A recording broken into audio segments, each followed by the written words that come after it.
नमस्कार मित्रों, हमने पिछली वीडियो में देखा कि युधिष्ठिर को छोड़कर सारे पांडव और द्रौपदी बारी बारी से मृत्यु को प्राप्त हो गई थी अपने कर्मों के हिसाब से। आज हम जानेंगे कौरवों को स्वर्ग क्यों मिला और पांडवों को नर्क क्यों मिला। अपने भाइयों और पत्नी को देखकर युधिष्ठिर इतने भयभीत क्यों हो गए। आप देख रहे हैं द धार्मिक रहस्य। चलिए अब करते हैं ज्ञान की बात। वीडियो में आगे बढ़ने से पहले हमारे चैनल को सब्सक्राइब करें ले और बेल आइकन दबा दें ताकि आपको सबसे पहले नोटिफिकेशन पहुंचे। कमेंट बॉक्स में हरि ओम अवश्य लिखें। स्वर्ग और नरक कर्म पर निर्भर करते हैं। युधिष्ठिर को छोड़कर चारों पांडव और द्रौपदी को नर्क की प्राप्ति हुई क्योंकि उन्होंने अपने धर्म का पालन सही तरीके से नहीं किया। केवल युधिष्ठिर को ही स्वर्ग की प्राप्ति हुई। कौरवों को स्वर्ग की प्राप्ति इसलिए हुई क्योंकि वह सभी युद्ध में लड़ते हुए वीरगति को प्राप्त हुए। जय महाभारत की शुरुआत होने वाली थी तब अर्जुन और दुर्योधन दोनों ही श्री कृष्ण से सहायता मांगने गए। तब श्री कृष्ण ने दुर्योधन को नारायणी सेना और स्वयं दोनों में से एक चुनने को कहा। तब दुर्योधन ने नारायणी सेना तथा अर्जुन ने श्री कृष्ण को चुना। वर्टिकल बार श्री कृष्ण की एक शर्त थी कि वह युद्ध में हथियार नहीं उठाएंगे तथा अर्जुन के सारथी बनकर अर्जुन का मार्गदर्शन करेंगे। महाभारत के युद्ध समाप्त होने के बाद धर्म स्थापना हुई। वर्टिकल बार पांडवों ने 36 साल तक कार्यभार संभाला। इसके पश्चात परीक्षित जो अभिमन्यु के पुत्र थे, इनको राजपाट संभालकर स्वर्ग की खोज में वनप्रस्थ जाने का निर्णय किया। इसके बाद युधिष्ठिर को स्वर्ग ले जाने के लिए स्वयं देवराज इंद्र अपना रथ लेकर आए। लेकिन युधिष्ठिर ने उनसे कहा कि मेरे भाई और द्रौपदी मार्ग में गिरे पड़े हैं, मैं उन्हें छोड़कर आपके साथ नहीं चल सकता। तब इंद्र ने कहा कि वे सभी पहले ही स्वर्ग पहुंच चुके हैं,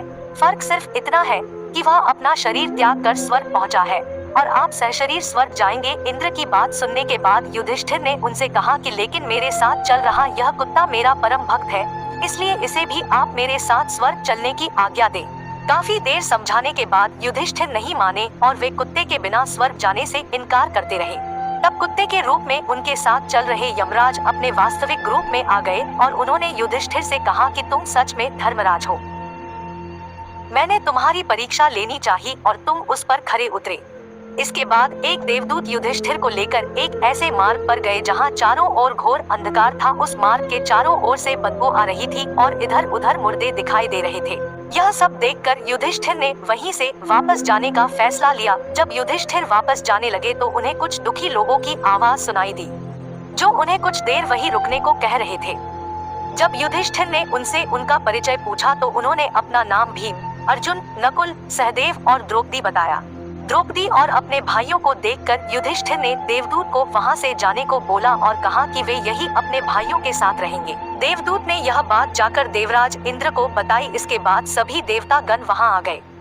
देवताओं के वहां पहुंचते ही चारों ओर प्रकाश छा गया, सुगंधित हवाएं चलने लगी। इसके बाद देवराज इंद्र ने युधिष्ठिर से कहा कि तुमने अपने संपूर्ण जीवन में सत्य और धर्म का साथ दिया, लेकिन कुरुक्षेत्र के युद्ध में तुमने छल से द्रोणाचार्य का वध कराया था, जिस कारण तुम्हें भी कुछ देर के लिए नर्क के दर्शन करने पड़े। अब तुम मेरे साथ स्वर्ग चलो, वहां तुम्हारे सभी भाई पहुंच चुके हैं। इसके बाद देवराज इंद्र युधिष्ठिर को लेकर स्वर्ग गए। स्वर्ग में पहले से ही युधिष्ठिर के चारों भाई और द्रौपदी पहुंच चुके थे। साथ ही वहां पर दुर्योधन भी था।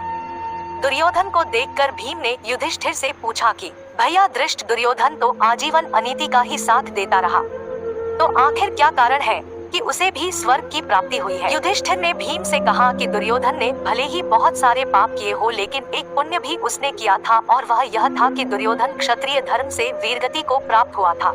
अपनी संपूर्ण सेना नष्ट होने के बाद भी वह आखिर तक वीरता से लड़ता रहा और उन्हीं पुण्य के फल स्वरूप उसे कुछ काल तक स्वर्ग की प्राप्ति हुई है। इसके बाद बाजू में खड़े इंद्र बताते हैं कि जिन लोगों के पाप ज्यादा होता है उन्हें पुण्य के फल पहले दे दिए जाते हैं और इसके बाद उन्हें नर्क की यातना दी जाती है, ताकि जिससे वह उन यातनाओं को अपने अगले जन्म में याद रखें। इसके विपरीत जिन लोगों के पुण्य ज्यादा होते हैं उन्हें उनके छोटे पापों की सजा पहले दी जाती है, जिससे वे अपने पुण्य फल शांति से भोग सके और उनका अगला जन्म स्वर्गीय चेतना के साथ हो। और क्योंकि दुर्योधन ने अपने संपूर्ण जीवन में सिर्फ एक ही अच्छा काम और कई सारे पाप किए, इसलिए उसे कुछ समय के लिए ही स्वर्ग मिला और इसके बाद उसे नर्क की यातना दी गई। इसी प्रकार पांडवों तथा उनकी तरफ से लड़े सभी राजाओं सिर्फ कुछ क्षणों के लिए नर्क का दर्शन करना पड़ा, लेकिन इसके बाद तुरंत उन्हें स्वर्ग दे दिया गया था और वह भी उच्च कोटि का। तो आपको वीडियो कैसी लगी? वीडियो पसंद आए तो एक लाइक करें और कमेंट बॉक्स में अपनी राय अवश्य दें। ऐसी और वीडियो देखने के लिए हमारे चैनल को सब्सक्राइब कर ले। जब तक आप देखते रहिए द धार्मिक रहस्य।